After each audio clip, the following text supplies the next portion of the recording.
এ বাংলার জমিনে 53 বছর বাংলাদেশ স্বাধীন হয়েছে। এই 53 বছরে কত সরকার এলো, কত সরকার গেল।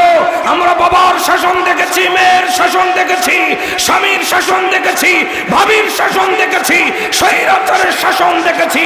কেউ সমাজ থেকে একটি অন্যায় দূর করতে সক্ষম হয় নাই। সুতরাং একটা জিনিস দেখতে বাকি আছে, সেটা হলো কোরআনের শাসন। কথা বলেন ঠিক কিনা? এই কোরআনের শাসন বাস্তবায়নের জন্য যদি আবারও ময়দানে ডাক দেওয়া হয়, কাপড়ের কাপড় মাথায় বেঁধে জীবন বাজি রেখে ময়দানে নামতে রাজি আছেন কারা কারা? দুই হাত তুলে আল্লাহকে দেখা। হাজারো ব্যথা বেদনার পরে ফিরে আসনি তুমি আপন ঘরে। দিনের আলো তুমি ছড়িয়ে দিতে চলে গেলে মদিনায় মক্কা ছেড়ে। হে রাসূল তোমাকে ভুলি আমি কেমন করে? হে রাসূল তোমাকে ভুলি আমি কেমন করে? খেয়ে না খেয়ে দিন প্রচারের কাজে নিজেকে দিয়েছ বিলিয়ে। তাই ফের কাফেরেরা চিনল না সে আলো, দুষ্ট ছেলেদের পিছু দিল লেলিয়ে। পাথরের আঘাতে ক্ষত বিক্ষত হয়ে সারা শরীর থেকে রক্ত ঝরে। হে রাসূল তোমাকে ভুলি আমি কেমন করে? হে রাসূল তোমাকে ভুলি আমি কেমন করে? হেরার গুহায় তোমারই ধ্যান, আসমান থেকে নামে আল কোরআন। ভাঙলো সবার ভুল তোমারই পরে, আসলো কোরআনের ছায়া তলে। খালিদ ওমর আলী আবু বকর ইসলামী ঝান্ডা নিল যে তুলে। আল আমিন তুমি ছিলে যে সদা সকল মানুষের তরে। হে রাসূল তোমাকে ভুলি আমি কেমন করে? হে রাসূল তোমাকে ভুলি আমি কেমন করে? হাজারো ব্যথা বেদনার পরে ফিরে আসনি তুমি আপন ঘরে।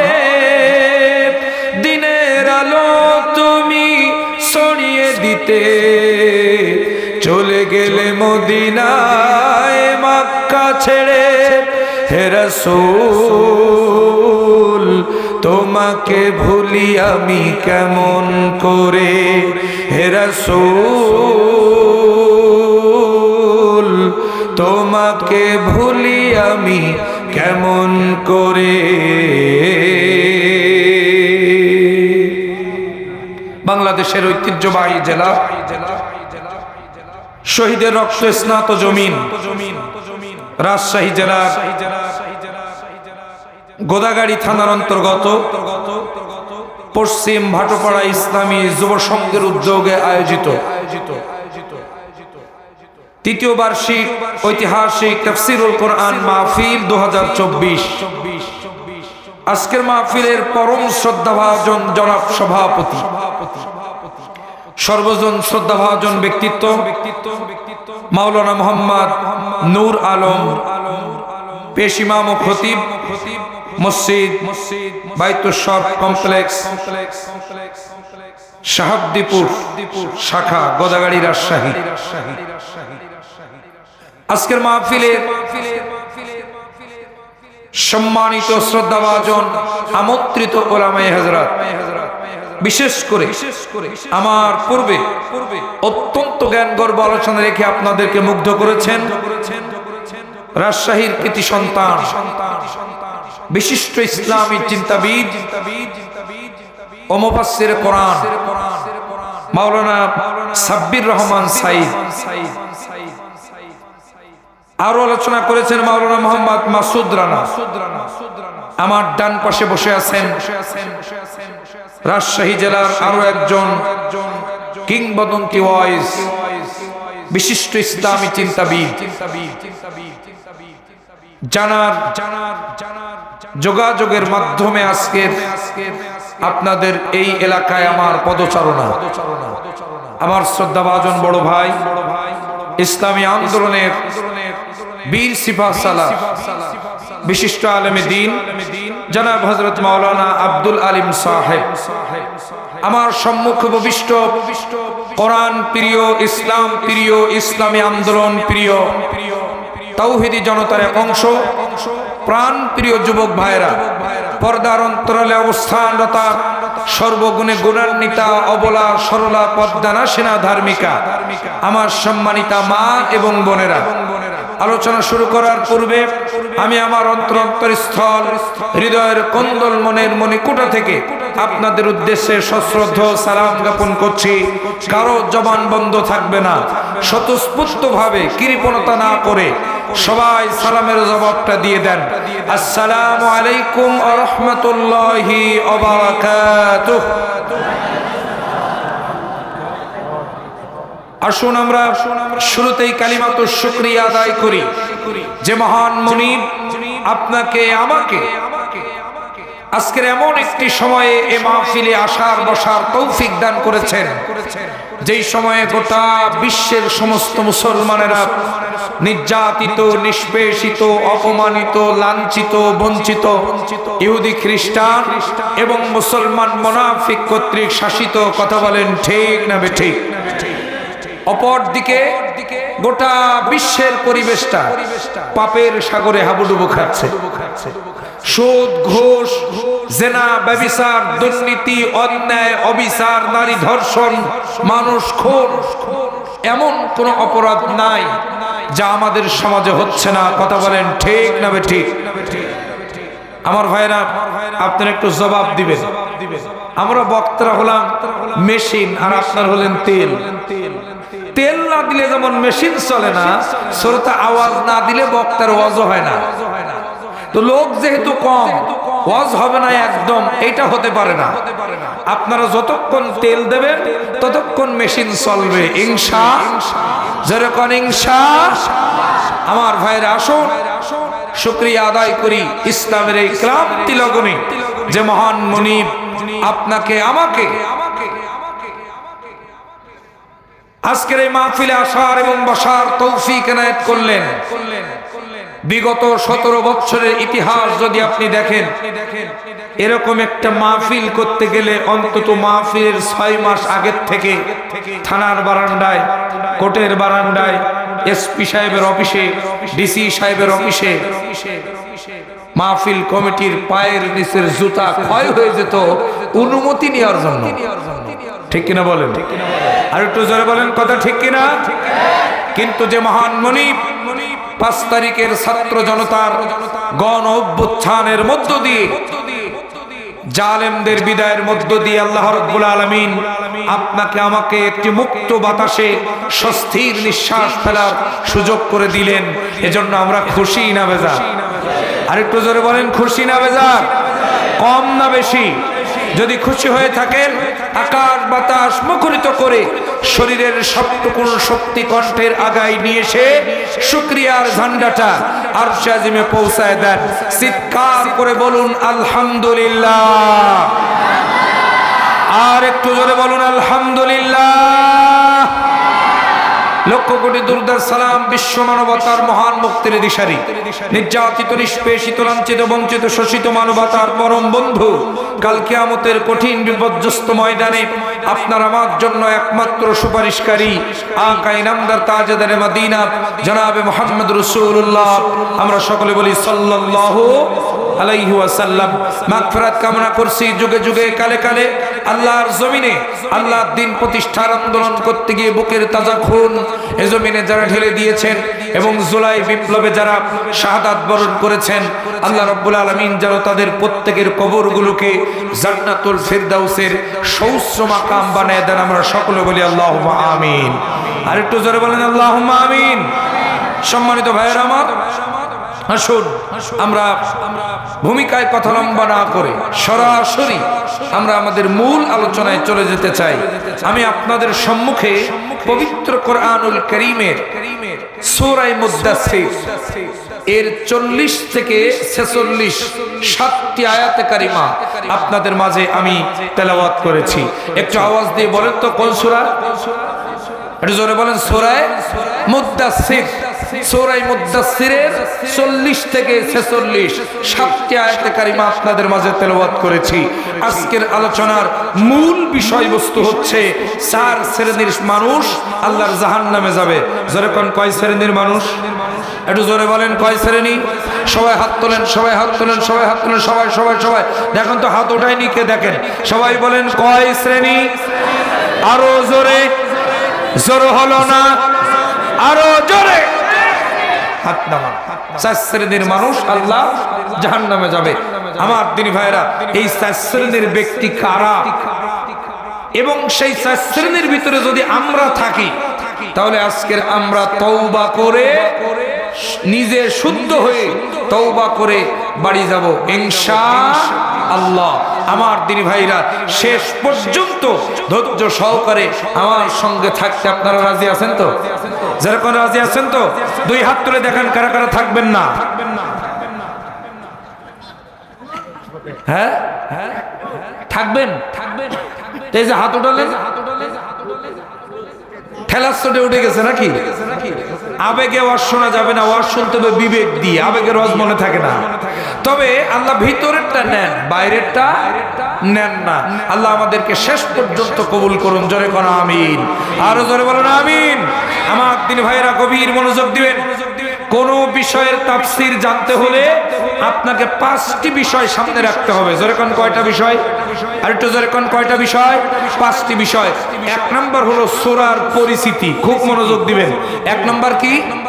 সূরাটির পরিচিতি। 2 নাম্বার হলো সূরাটির নামকরণ। 2 নাম্বার কি? সূরাটির নামকরণ। 3 নাম্বার হলো সূরাটির শানে নুজুল। সূরাটির শানে নুজুল। 4 নাম্বার হলো তেলাওয়াতকৃত আয়াতের ব্যাখ্যা। 4 নাম্বার কি বলেন? তেলাওয়াতকৃত আয়াতের ব্যাখ্যা। 5 নাম্বার হলো শিক্ষা। আবার লক্ষ্য করেন, 1 নাম্বার সূরা পরিচিতি, 2 নাম্বার সূরাটির নামকরণ, 3 নাম্বার সূরাটির শানে নুজুল, 4 নাম্বার তেলাওয়াতকৃত আয়াতের ব্যাখ্যা, 5 নাম্বার হলো ওই আলোচনার শিক্ষা। এই 5টি বিষয়কে সামনে রেখে আমরা আজকে তেলাওয়াতকৃত আয়াতের যে বিষয়বস্তু নিয়েছি এর আলোকে আমরা কিছু কথা শুনবো ইনশাআল্লাহ। গভীর মনোযোগ দেন। প্রথমে হলো সূরার পরিচিতি। আমার ভাইরা, আমরা তেলাওয়াত করেছি সূরা মুদ্দাসসির। সূরাটি পবিত্র কোরআনুল কারীমের ৭৪ নাম্বার সূরা। একটু আওয়াজ দিয়ে বলতে হবে কত নাম্বার? আরো জোরে কোন কত নাম্বার? ৭৪ নাম্বার সূরা। সূরাটিতে মোট আয়াত আছে ৫৬টি। কয়টি? আরো জোরে কোন কয়টি? ৫৬টি। রুকু আছে 2টি। জোরে বলেন কয়টি? 2টি। আমার দিন ভাইরা, এতটুকুন পরিচিতি জানলেই যথেষ্ট। এবার আসেন 2 নাম্বার হলো সূরাটির নামকরণ। আমার ভাইরা, সূরাটি পবিত্র কোরআনুল কারীমের ৭৪ নাম্বার সূরা। সূরাটির নাম হলো সূরা মুদ্দাসসির। মুদ্দাসসির শব্দের অর্থ হলো কম্বলের নিচে শুয়ে থাকা ব্যক্তি। মুদ্দাসসির শব্দের অর্থ কি? খুব মনোযোগ দিবেন। কম্বলের নিচে শুয়ে থাকা ব্যক্তি।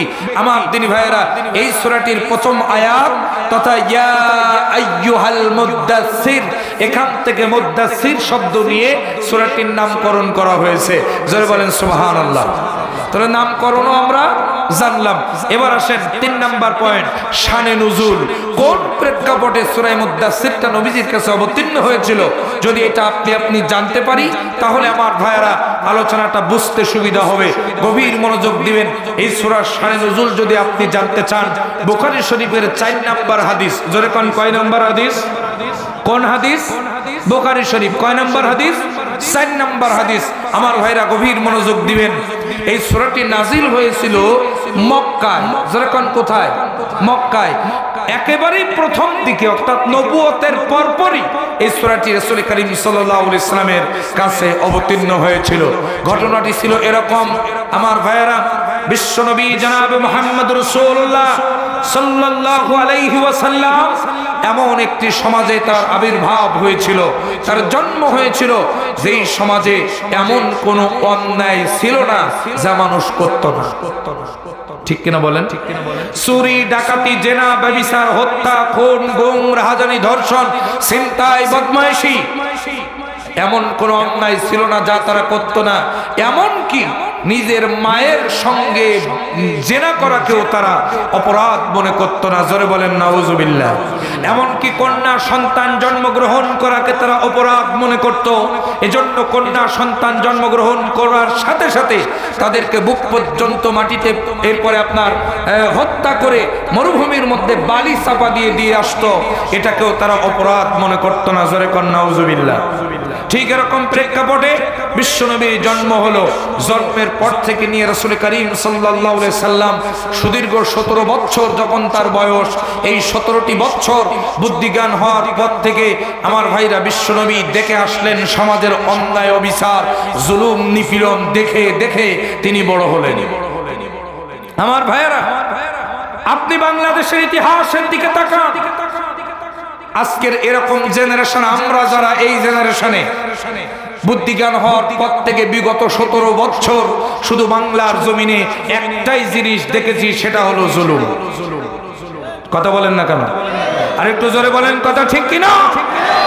বাংলার জমিনে বিগত 17 বছরে যে সরকার জোর করে বাংলাদেশের মানুষের মাথার উপরে জগত্তল পাথর হয়ে চেপে বসেছিল, বাংলাদেশের মানুষকে আর কিছু দিতে পারুক আর না পারুক, জুলুমটা ঠিক মতো করেছে। কথা বলেন ঠিক কিনা? আমার ভাইয়ারা, বিগত 17 বছর বুদ্ধিজ্ঞান হওয়ার পর থেকে আমাদের জেনারেশন আমরা শুধু দেখে আসতেছি জুলুম আর জুলুম। কথা বলেন, আরো জোরে বলেন। বিশ্বনবীও 17 বছর বয়স পর্যন্ত শুধু দেখলেন সমাজের অবস্থা জাহান্নামের দ্বার প্রান্তে চলে গেছে। 17 বছর বয়সে রাসূল করিম সাল্লাল্লাহু আলাইহি ওয়াসাল্লাম চিন্তা করলেন, 17 বছরে সমাজ পরিবর্তনের চিন্তা ভাবনা করেছি, চেষ্টা করেছি, পারি নাই, একা একা সম্ভব নয়। 17 বছর বয়সে তিনি একটি সংগঠন তৈরি করলেন, যেই সংগঠনের নাম হলো হিলফুল ফুজুল। আল্লাহু আকবার বলেন, আর জোরে কান আল্লাহু আকবার। এই সংগঠনের মাধ্যমে তিনি চেষ্টা করলেন। আমার দিন ভাইরা, এখান থেকে একটা শিক্ষা নেন, একা একা সমাজ পরিবর্তন করা সম্ভব নয়। কথা বলেন, একা একা সমাজ পরিবর্তন করা যায় না। সংগঠনবদ্ধ আপনাকে হতে হবে, জামাতবদ্ধ আপনাকে হতে হবে, ঐক্যবদ্ধ আপনাকে হতে হবে। একটি সংগঠনের ছায়ার তলে এসে ঐক্যবদ্ধভাবে যদি প্রচেষ্টা করা যায়, সমাজ থেকে অন্যায়, অবিচার দূরীভূত হতে বাধ্য। কথা বলেন ঠিক না বেঠে? আমার দিন ভাইরা, গভীর মনোযোগ দিবেন। 17 বছর থেকে রাসূল করিম সাল্লাল্লাহু আলাইহি সাল্লাম সুদীর্ঘ 23 বছর, অর্থাৎ 17 থেকে 23, বিশ্বনবীর বয়স যখন 40 বছর, এই 17 থেকে 23 বছর রাসূল করিম সাল্লাল্লাহু আলাইহি সাল্লাম সংগঠনের মাধ্যমেও চেষ্টা করলেন, কিন্তু সমাজ থেকে অন্যায়, অবিচার, নির্যাতন, জুলুম, নিপীড়ন, বর্বরতা আল্লাহ রাসূল দূর করতে সক্ষম হলেন না। এবার 40 বছর বয়স যখন নবীজি, তখন নবীজি মনের ব্যথা নিয়ে, মনের কষ্ট নিয়ে, মনের দুঃখ নিয়ে নবীজি আমার হেরা পর্বতের গুহায় যে ধ্যানে মগ্ন হলেন, যে সমাজকে আমি বাঁচাবো কেমনে, এই সমাজের মানুষ জাহান্নামের দ্বার প্রান্তে চলে যাচ্ছে, এই সমাজের মানুষকে আমি ফিরাবো কেমনে, কম চেষ্টা তো করলাম না। মনের ব্যথা নিয়ে যখন হেরা পর্বতের গুহায় তিনি ধ্যানে মগ্ন ছিলেন, আল্লাহ রাব্বুল আলামিন তার পক্ষ থেকে বিশ্বনবীর কাছে একখানা পরশ পাথর নাজিল করলেন। একটু আওয়াজ দিয়ে বলুন তো সেই পরশ পাথরের নাম কি? আরেকটু জোরে বলেন, সেই পরশ পাথরের নাম কি? পরশ পাথর বলা হয় ওই পাথরকে যেই পাথরের কাছে লোহা আসলে লোহা সোনায় পরিণত হয়ে যায়। সুবহানাল্লাহ বললেন না? আমার ভাইরা, বাস্তবে কি কেউ কখনো পরশ পাথর দেখেছেন? জোরে বলেন, দেখেছেন? আসলে বাস্তবে কোনো পরশ পাথর পৃথিবীতে নাই। এটা হচ্ছে রূপকথার কল্প কাহিনী মাত্র।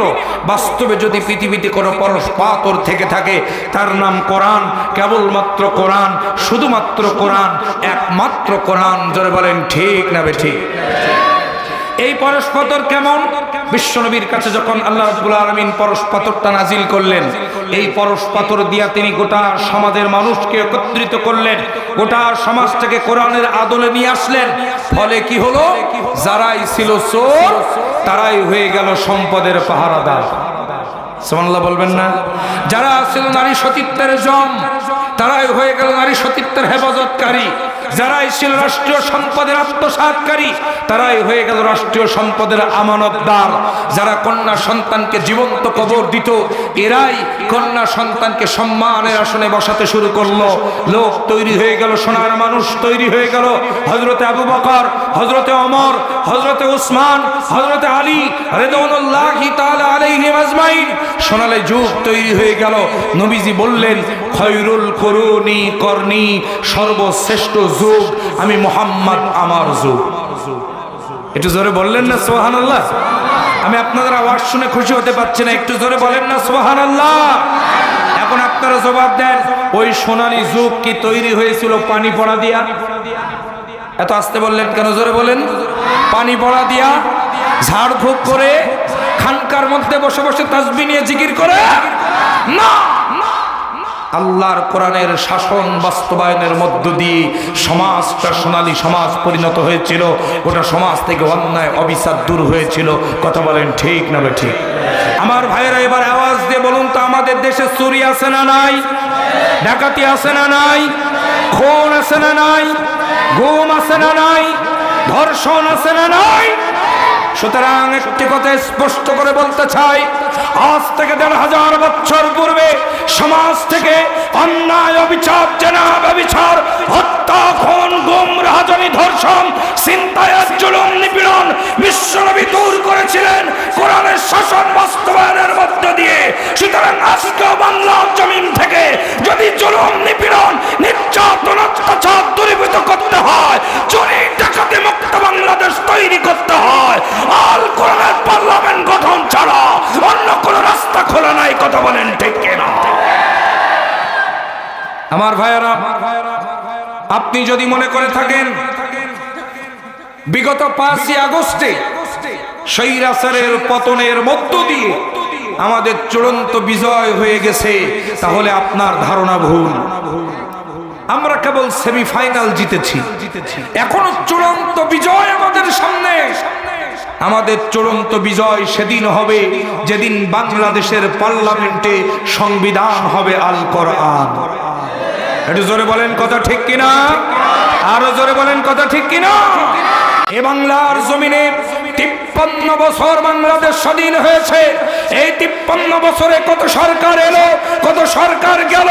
আমরা বাবার শাসন দেখেছি, মেয়ের শাসন দেখেছি, স্বামীর শাসন দেখেছি, ভাবির শাসন দেখেছি, স্বৈরাচারের শাসন দেখেছি। কেউ সমাজ থেকে একটি অন্যায় দূর করতে সক্ষম হয় নাই। সুতরাং একটা জিনিস দেখতে বাকি আছে, সেটা হলো কোরআনের শাসন। কথা বলেন ঠিক কিনা?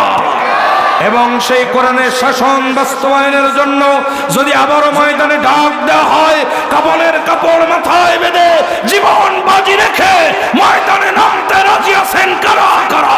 দুই হাত তুলে আল্লাহকে দেখা।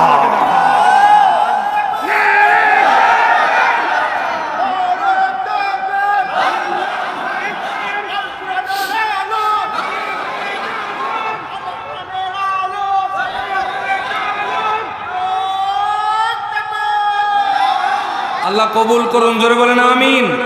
আর একটু জোরে বলুন আমিন।